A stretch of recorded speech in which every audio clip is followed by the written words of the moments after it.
I just got home from a very special screening at the movie theater of none other than Mr. John Fogerty, the 50-year trip live at the Red Rocks. This was a concert that was recorded earlier this year, June of 2019, at the famous Red Rocks venue.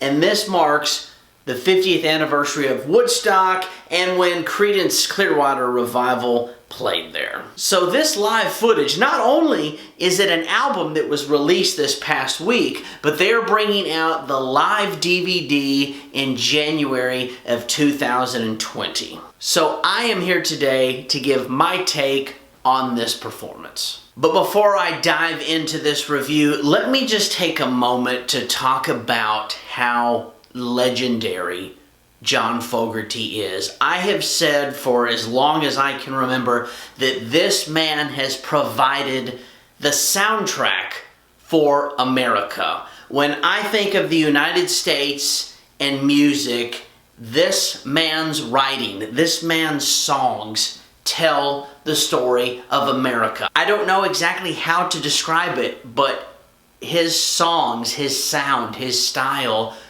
describe the USA. And to think that this man has been around for over 50 years now and he still continues to perform. He does what he loves. And after seeing him run around on stage giving a 2-hour performance, he's having the time of his life. I couldn't be happier for him. I wish we all could live that dream. And I don't know anybody that doesn't like a John Fogerty / Creedence song. It seems like there's at least one for all of us. And if you're like me, who's a fan, then you pretty much like all of the songs. And speaking of which, let's go ahead and dive into this review, and I'm going to start with that set list. The concert footage consisted of 26 songs. But what I noticed right away is the fact that the footage I saw tonight has more songs on it than the album that is currently for sale. I want to say they are missing about 6 to 7 songs on the album that you can currently buy, and that bothers me because the songs that I saw in this footage, that is one of the highlights of this show. You're seeing songs that Fogerty is covering. He's paying tributes to various acts that were famous during the 1969 Woodstock era. And I really enjoyed hearing all of those performances. Great part of the show. I'm not sure why that's not included on the live album. Hopefully that gets fixed, but I really don't know. Now, another thing that I have a slight problem with, and I emphasize slight problem. At the end of the day, it's not a massive turn off, but I know there's going to be some that hear this and just kind of roll their eyes. But I also know there's plenty out there that will agree with me when I say the tempo on several of these songs is just too fast. We're accustomed to hearing these songs done a certain way on the albums. That's what we have come to love. That's what we know. That's what we expect. And so to hear the performances now going a little too fast with that tempo, it definitely throws things off. It's almost as if some of these songs are rushed, like they're just trying to get through it too quick. So yeah, it kind of bothers me. And I feel like so many artists now, they increase that tempo during these live performances, and I just wish everybody would take a little step back and re-examine that we need to slow the tempo down and try and get it a little more like the album. And the final thing that stands out in a slightly negative way about this performance is Fogerty's pitch. His voice, to me at least, it seems higher than I'm used to hearing. And look, I get it. The dude is up there in age, and we don't sound like we did 50 years ago. I understand that. I get it. I'm not expecting him to sound that way. All I'm saying is that the pitch seems a little higher than I'm used to.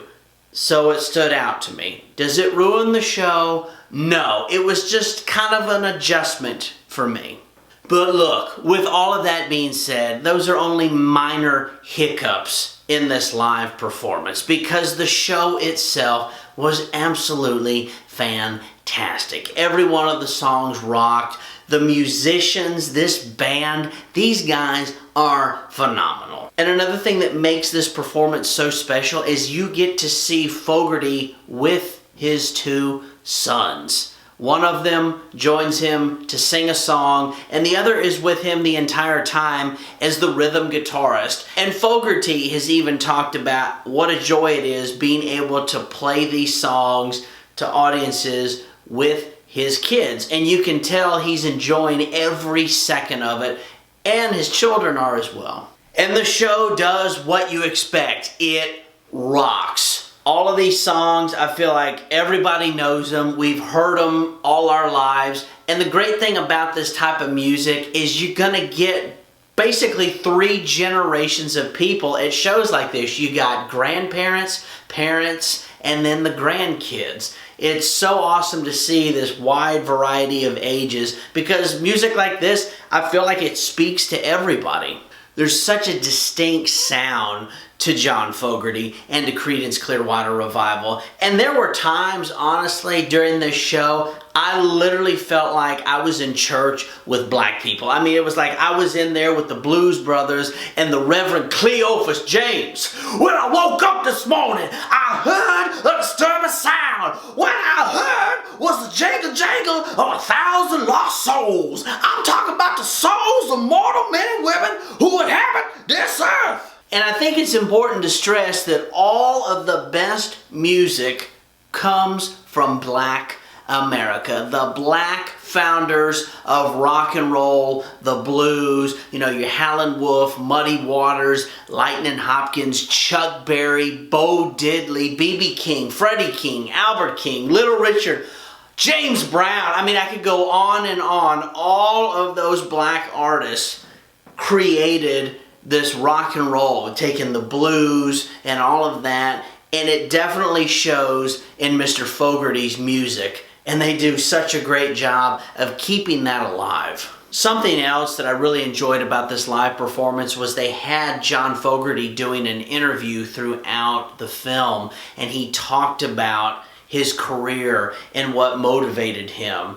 In different songs, the meaning behind them, one in particular, he wrote with a different mindset than how the audience interpreted it. And he said, well, that's just something as an artist that you got to go with. You may write it with a certain meaning, but the audience is going to take it in another direction. And he said, that's fine. So it was interesting to hear how what I've always thought the meaning behind a certain song is something totally different than how he intended it to be. On a personal note, there was one song in particular that he talked about, and that's the song Long As I Can See the Light.